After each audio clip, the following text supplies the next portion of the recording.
Good morning, students. Today, I have given you a self-assessment test. Unit is electrochemistry और हम पिछले कुछ दिनों से इलेक्ट्रोकेमिस्ट्री के अलग अलग टॉपिक्स पढ़ते आए हैं और उसी से रिलेटेड आपको मैंने आज एक सेल्फ असेसमेंट टेस्ट दिया है।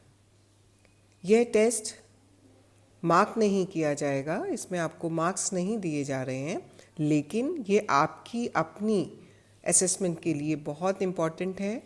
इस क्वेश्चंस को करिए, अपनी कॉपी में लिखिए और इसे अपने पास संभाल कर रखिए।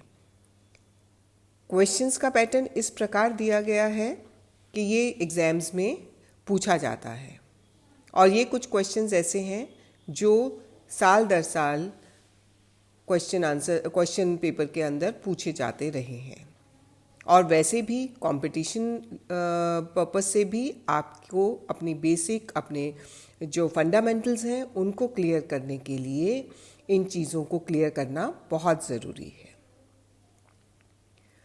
तो मैंने जो फर्स्ट क्वेश्चन आपको दिया है वो है write Debye Huckel Onsager equation in complete form.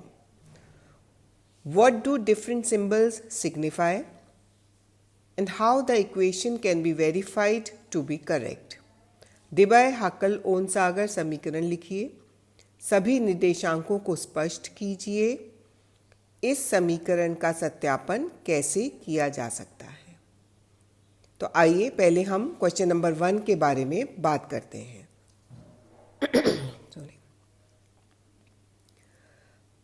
डिबाय-हाकल equation for strong electrolytes आप पहले पढ़ चुके हैं और आपने उसमें समझा है कि किस प्रकार स्ट्रॉन्ग इलेक्ट्रोलाइट्स के बिहेवियर को समझाने के लिए डिबाय-हाकल ने अपना एक थ्योरी दिया और उसे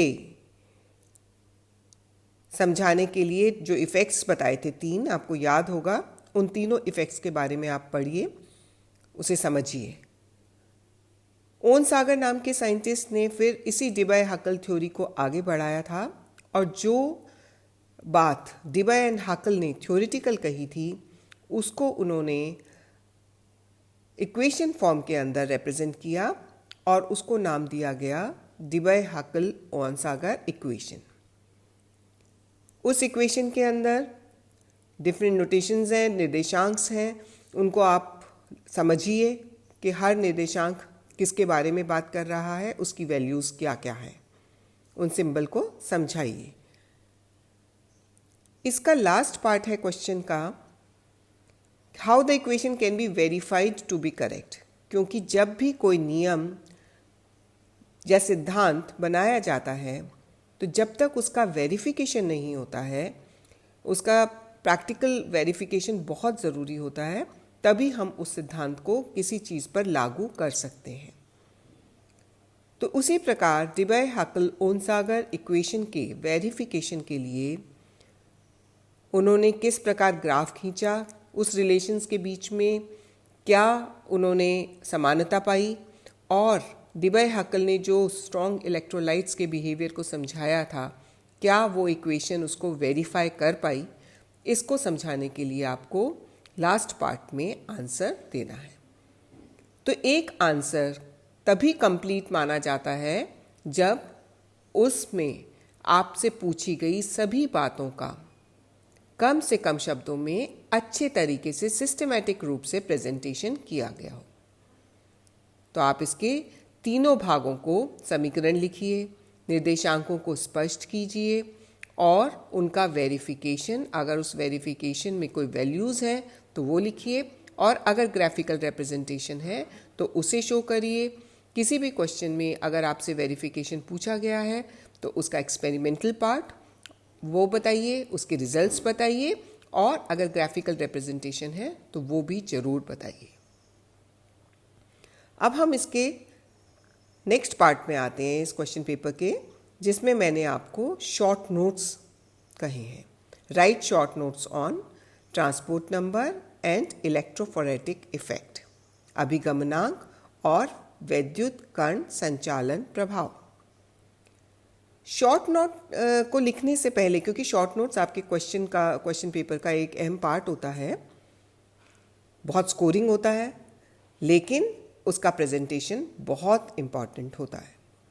शॉर्ट नोट्स को लिखने में आपको अपनी राइटिंग स्किल्स का परिचय देना होता है कि आप कम से कम शब्दों में उसके बारे में जो कुछ भी जानते हैं वो लिखिए। अब यहाँ जैसे मैंने आपको ट्रांसपोर्ट नंबर पर शॉर्ट नोट दिया है, अभिगमनांक, मैं आपको अपने लेक्चर में वीडियो में ये समझा चुकी हूँ, आपको मैंने PDF भी दिया है कि ट्रांसपोर्ट नंबर क्या होते हैं, और हिटॉफ ने इसे समझाने के लिए ऑन पेपर्स किस प्रकार उसका प्रेजेंटेशन किया, उनकी डेफिनेशन क्या है, इन सब के बारे में आपको कम से कम शब्दों में ज़्यादा से ज़्यादा नॉलेज शॉर्ट नोट के अंदर देनी है। तो आप उस YouTube को देखिए, उस जो मैंने लेक्चर दिया है, और उस PDF को गो थ्रू जाइए और उसके आधार पर इसका आंसर लिखिए। सेकेंड पार्ट में मैंने आपको इलेक्ट्रोफोरेटिक इफेक्ट या वैद्युत कण संचालन प्रभाव दिया है। याद कीजिए ये प्रभाव आपने कहाँ पढ़ा। ये प्रभाव आपने डिबाय-हकल थ्योरी फॉर स्ट्रॉन्ग इलेक्ट्रोलाइट्स में पढ़ा। उसमें वैद्युत कण संचालन प्रभाव को समझाते हुए डिबाय-हकल ने बहुत अच्छा एक्सप्लेनेशन दिया था। डायग्रामेटिक रिप्रेजेंटेशन है, उसको यहाँ पर लिखिए, डायग्राम बनाइए, पहले उसका इंट्रोडक्शन लिखिए कि ये इलेक्ट्रोफोरेटिक इफेक्ट कहाँ था, किससे रिलेटेड था, फिर उसके बारे में डायग्राम बनाते हुए उसे समझाइए, और फिर अगर आपके पास शब्द बचे हैं तो आप ज़रूर लिखिए कि ये इसका उपयोग किस प्रकार ओहन-सागर ने किया था। तो यह 2 क्वेश्चंस आपको अपने सेल्फ असेसमेंट में करने हैं। इन्हें अपनी कॉपी में सिस्टमैटिक तरीके से हल कीजिए। ये आप ही के लिए, आपके डेवलपमेंट के लिए, आपकी नॉलेज के लिए बहुत इम्पॉर्टेंट है। जैसे ही कॉलेज खुलेंगे हम ज़रूर आपकी इन क्वेश्चंस को चेक करेंगे, जो भी गलती होगी आपको ज़रूर बताएंगे, लेकिन इसे कर अपने पास संभाल कर रखिए।